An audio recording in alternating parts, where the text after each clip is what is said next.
জাতিসংঘের সাধারণ পরিষদের ৮০তম অধিবেশনে যোগ দিতে যুক্তরাষ্ট্র যাচ্ছেন তুরস্কের প্রেসিডেন্ট রিসেপ তাইয়েপ এরদোয়ান। অধিবেশন শুরু হবে ২৩ সেপ্টেম্বর। ওই দিনই ভাষণ দেবেন এরদোয়ান।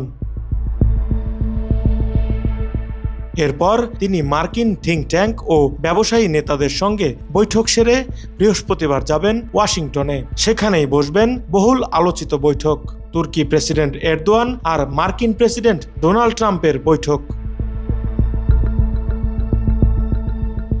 এই বৈঠকে আলোচ্য বিষয় দ্বিপাক্ষিক বাণিজ্য ও বিনিয়োগ, প্রতিরক্ষা শিল্পে সহযোগিতা এবং আঞ্চলিক পরিস্থিতি।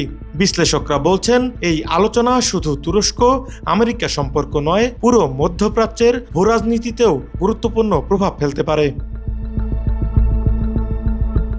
এরদোয়ান জানিয়েছেন, সিরিয়ার অন্তর্বর্তীকালীন প্রেসিডেন্ট আহমদ আল শারারের সঙ্গেও বৈঠক করবেন তিনি। তার ভাষায়, তুরস্ক সিরিয়াকে কখনোই একা ফেলে দেবে না। গাজা প্রসঙ্গেও কড়া অবস্থান নিয়েছেন এরদোয়ান। তিনি আশা করছেন, জাতিসংঘ অধিবেশন চলাকালে কিছু দেশ ফিলিস্তিনকে রাষ্ট্র হিসেবে স্বীকৃতি দেবে, যা দুই রাষ্ট্র সমাধানের পথে নতুন গতি আনবে। বিশ্ব যখন তাকিয়ে আছে গাজা, সিরিয়া ও আঞ্চলিক অস্থিরতার দিকে, তখন এরদোয়ান ট্রাম্প বৈঠক হতে যাচ্ছে এক গুরুত্বপূর্ণ কূটনৈতিক মোড়।